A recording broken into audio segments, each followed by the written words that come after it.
You gave them your best. You showed up. You sent the texts, made the plans, held space for their emotional walls, thinking one day they'd meet you there.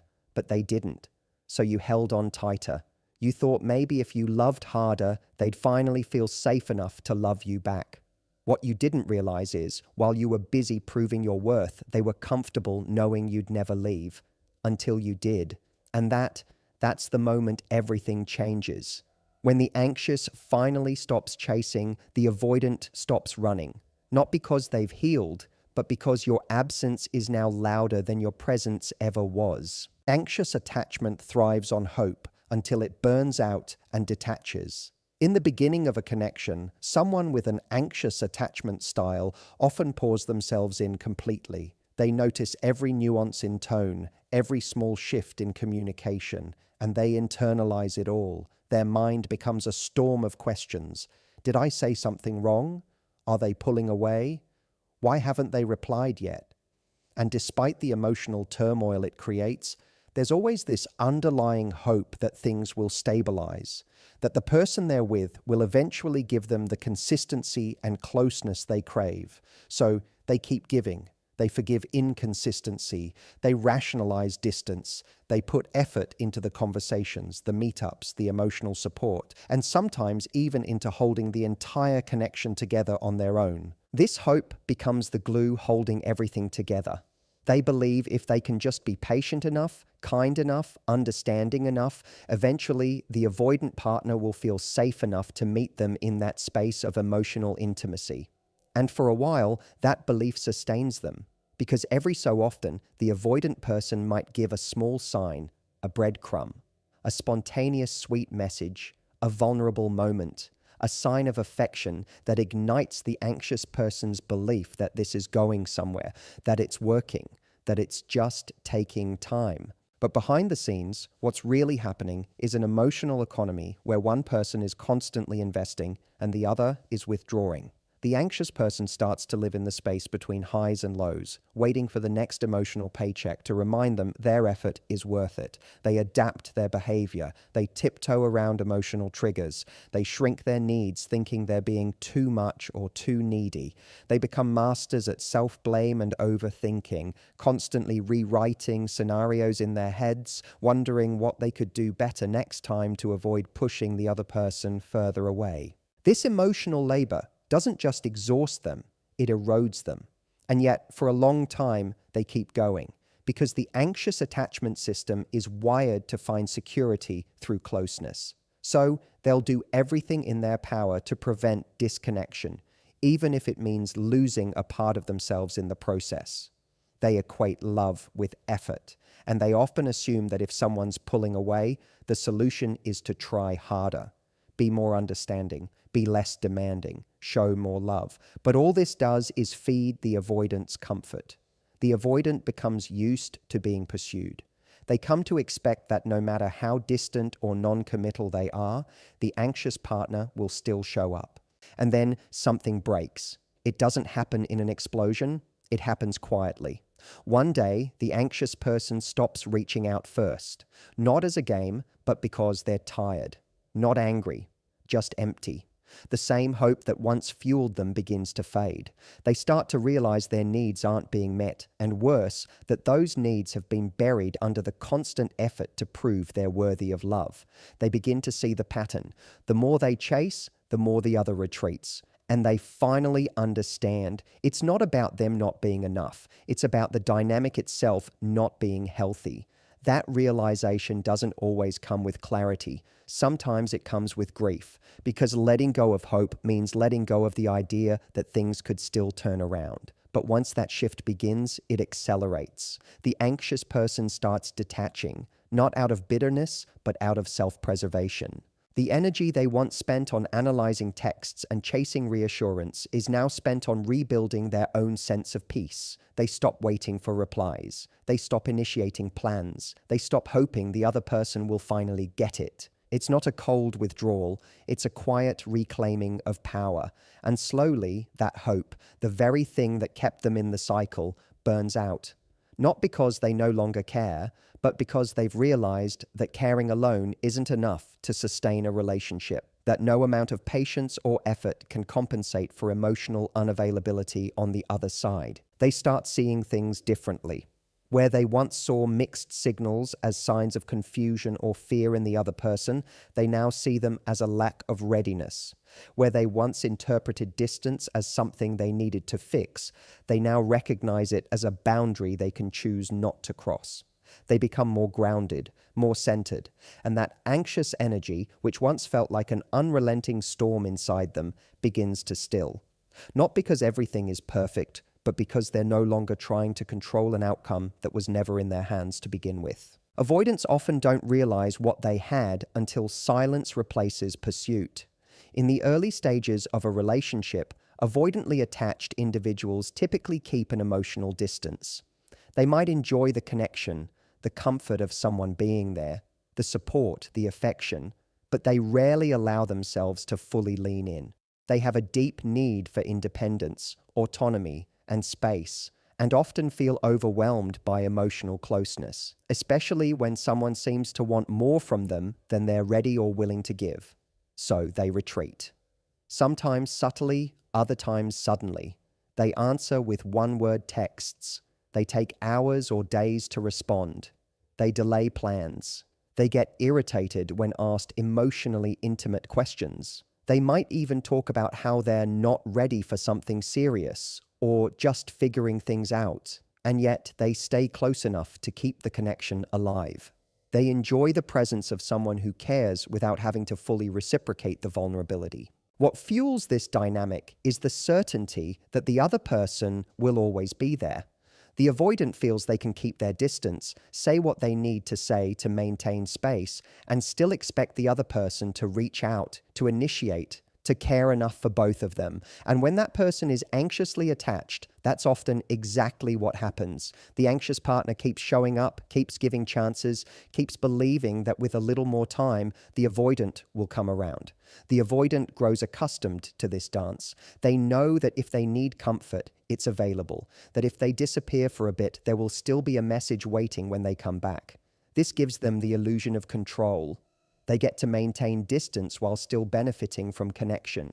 They feel wanted, desired, cared for, without having to engage in the vulnerability that kind of care truly demands. But the mistake avoidants often make is underestimating how long that dynamic can last. They assume that the anxious person will always be waiting on the other end of the emotional rope, holding on. They don't recognize the emotional cost being paid by the other person, the overthinking, the second-guessing, the sleepless nights, the confusion, the slow erosion of self-worth. They don't see the anxious person slowly shrinking themselves, trying not to seem too needy, trying to earn love through silence and patience. Because while the avoidant is protecting their space, the anxious person is sacrificing their own. And yet, there's a limit. Eventually, the anxious partner who was once emotionally available begins to detach. Not with a dramatic exit, but with quiet boundaries. The texts stop. The check-ins fade. The emotional temperature drops.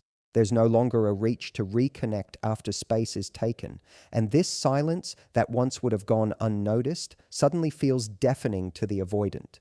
Not because they've suddenly become someone different overnight, but because the dynamic that kept them emotionally comfortable has shifted. What once felt like freedom now feels like something is missing. This absence becomes noticeable in the moments where the avoidant would casually open their phone expecting a message. When they come home after a long day and realize no one's waiting to ask how it went. When a song plays that reminds them of a moment and there's no one to share it with anymore.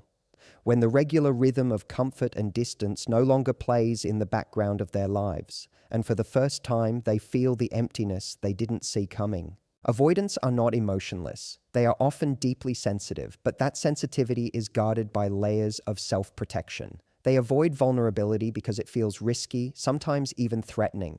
But when they no longer feel pursued, when the comfort of being wanted is gone, they begin to process the loss through a different lens. They start to remember the warmth they were given, the support they received, the loyalty, the affection, the way someone genuinely showed up for them when they were emotionally messy or withdrawn. They think back to all the times they were met with patience instead of pressure.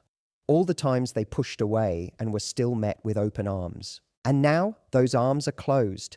The energy is no longer reaching toward them, and in that stillness, they're left to sit with everything they never had to confront before. Not because they weren't warned, but because they never believed the anxious person would truly walk away. That realization doesn't hit like a sudden wave. It creeps in everyday moments, in reminders, in the shift from being at the center of someone's emotional universe to being just another name on their phone they're too hesitant to text. True regret sets in when they sense the anxious one no longer needs them. For a long time, the avoidant partner felt in control. They had the space they craved, the independence they protected, and the quiet assurance that someone was always there when they needed emotional validation. The anxious partner was consistent. They reached out, checked in, forgave distance, and carried the weight of the emotional connection on their own shoulders. They showed love, not just in words, but in effort, through patience, attentiveness, emotional labor. The avoidant didn't always acknowledge it, but they noticed it. Deep down, they knew someone cared deeply for them, even if they couldn't fully receive it or reciprocate it at the time. But they came to rely on it. It became a safety net they never consciously asked for, but always felt secure in. As time passed, they made choices, subtle, consistent ones to pull back. A missed call ignored, a weekend spent unresponsive, a vulnerable conversation brushed off or deflected with sarcasm or silence. Each time, they told themselves it wasn't a big deal, that the other person understood their need for space, that they would bounce back as they always did. And each time, the anxious partner did, not because they lacked pride, but because their love made them willing to keep trying, to keep reaching for something better. They held on to hope, not just for the relationship, but for the avoidant to one day meet them where they were emotionally. They believed in the potential, even when the reality hurt. But something inside the anxious partner began to shift. It wasn't dramatic at first. It was subtle. A delay in replying. A missed check-in, a lack of effort in keeping the emotional rhythm alive. The avoidant may have noticed it at the time, but chalked it up to a bad day, a busy week, or just a temporary change. What they didn't realize was that something far deeper was taking place. The anxious one was beginning to reclaim their energy. They had given and given, until they had nothing left to give. They began to understand that the kind of love they were offering needed to be met with presence, not distance, with engagement, not avoidance. And slowly, they began to see their own patterns. They recognized the chasing. They saw how much of themselves they had put aside just to keep the connection alive. And when they saw that clearly, they began the process of detachment, not out of revenge, but out of necessity. This is where the dynamic begins to fracture in ways the avoidant never expected, because when the anxious person truly lets go, it doesn't come with a speech or a grand exit. It comes with silence. It comes with peace. They no longer ask for more. They no longer analyze the avoidant's behavior. They no longer wait for them to show up differently. And this is when true regret begins to seep into the avoidance experience. Not just regret for the relationship itself, but regret for the way they moved through it, for the way they took that consistent presence for granted, for the way they thought emotional closeness could be held off indefinitely without consequence. They begin to look back at the missed opportunities, the conversations they could have leaned into but chose to avoid, the messages they read and ignored, the times the anxious partner cried and they stayed silent. It plays in their mind like a film. Moments they once dismissed now carry weight. Because now there is no emotional rope to tug on.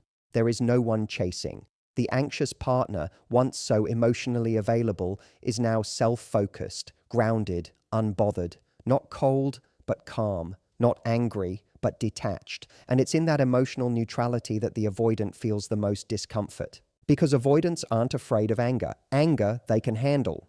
Anger still means the other person is emotionally involved. But neutrality, indifference, is different. It signals the end of emotional influence. It tells them that they're no longer central to the other person's world, that they no longer hold emotional power. And that shift is often what triggers a new level of realization. The avoidant begins to understand not only what they had, but also how their behavior contributed to its loss.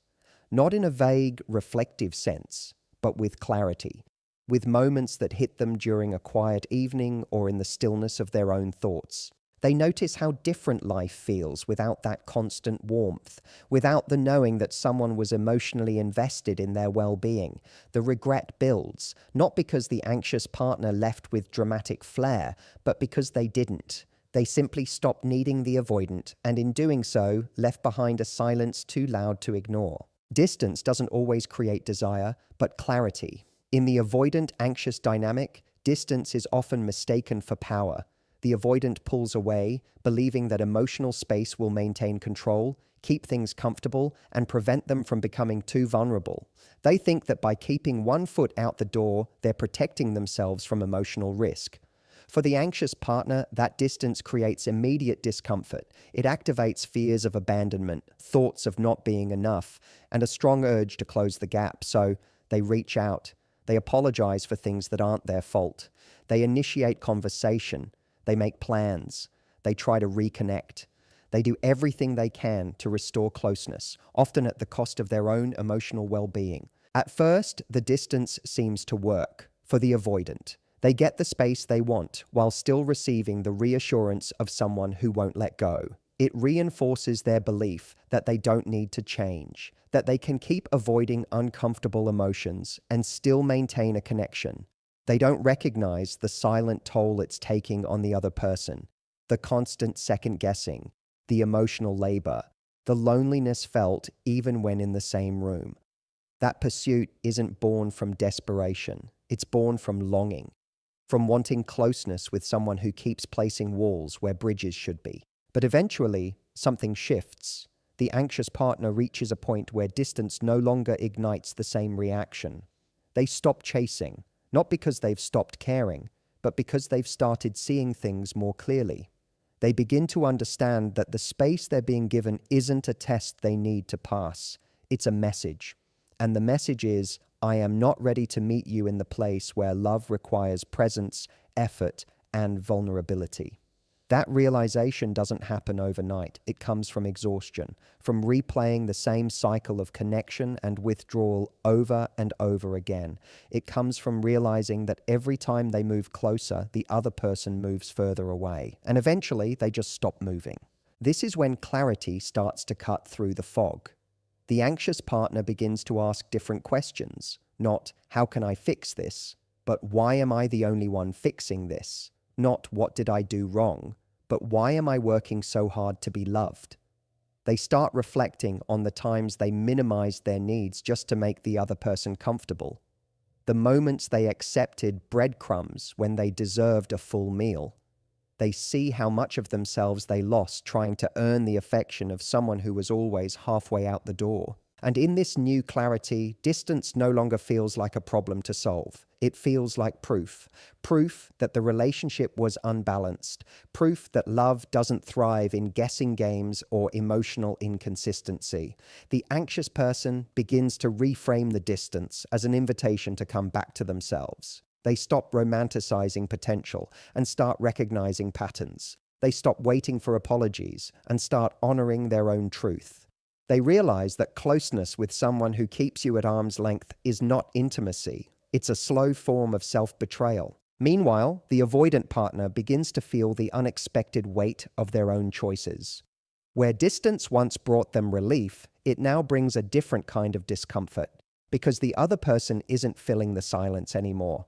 There are no more messages to dismiss, no more calls to ignore, no more reassurances to lean on. The emotional gap that once gave them breathing room now feels like emptiness, and they begin to feel the consequences of their avoidance, not just the loss of a relationship, but the missed opportunity to show up in a meaningful way. What becomes clear is that distance doesn't create desire in the way people often think. It doesn't automatically make someone miss you or realize your worth. What it actually does is reveal who is willing to meet you halfway and who continues to stay behind their walls. It shows you whether the connection was based on mutual investment or a one-sided pursuit. It strips away the noise and exposes the reality beneath the hope. In that clarity, both people face a truth they didn't see before. The anxious person sees their own strength. They realize they don't need to beg for love, chase it, or earn it. The avoidant sees the cost of their patterns. They begin to understand that safety isn't found in pushing people away, but in learning how to stay. And in that uncomfortable stillness, clarity becomes the thing that changes everything, not distance alone, but what the distance reveals when the noise finally stops. Healing begins when both are finally forced to sit with themselves. In the anxious avoidant dynamic, so much energy is spent trying to manage the other person's behavior.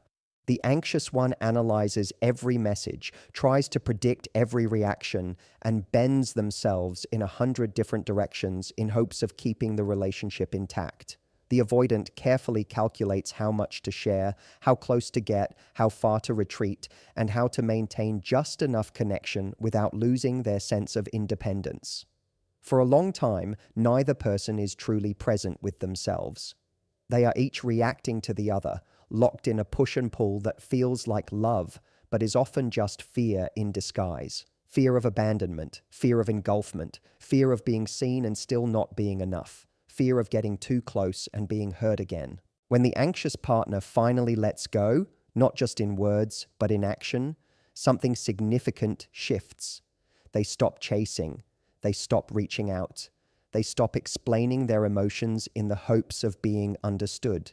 They stop pleading for connection. And it's not a tactic. It's not a game. It's a result of profound emotional fatigue.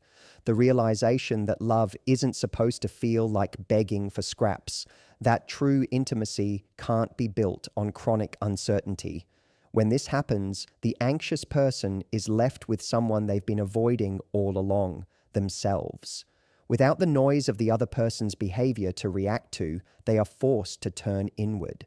And this is where the real healing begins. They start to question why they stayed so long in something that made them feel so anxious. They begin to uncover the wounds that made them equate love with proving their worth. They recognize the patterns they've repeated in other relationships, choosing people who can't or won't meet their emotional needs and then trying to earn their affection. They start to see that what they thought was love was often self-abandonment. And in those quiet moments of reflection, they begin to rebuild. They begin to set boundaries, not just with others, but with themselves. Boundaries around what they will no longer tolerate, what they will no longer chase, what they will no longer shrink themselves to hold on to. And while that process is happening, something is also unraveling for the avoidant. The silence, the stillness, the absence of pursuit, it disrupts the rhythm they've grown used to. They no longer get to hide behind the excuse of being overwhelmed by someone's emotional intensity. That intensity is gone. What's left is their own echo, their own discomfort, their own reflection. And for the first time, they are forced to confront what lies beneath their need to pull away. They begin to understand that the emotional walls they built didn't protect them from pain. They protected them from intimacy. They start to see that keeping people at a distance may have kept them feeling safe, but it also kept them alone. They recall the moments when the anxious partner showed up with vulnerability and how they brushed it off. They think back to the times when someone just wanted connection, not control, and they pushed it away out of fear. The regret begins to surface, not just because they lost someone, but because they now see the part they played in pushing that person away.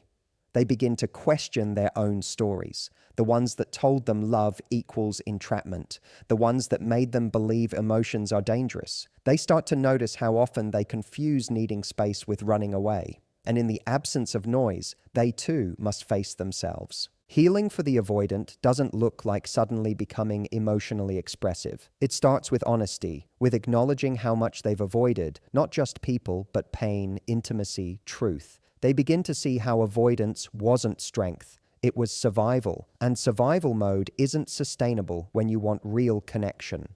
Slowly, they begin to realize that the connection they feared was never the threat. It was the wound inside of them that said connection equals loss of control, vulnerability equals weakness, and closeness equals danger. They begin to ask themselves what it would mean to stay, to truly stay, not just physically but emotionally, to show up, to engage, to respond, to let someone in.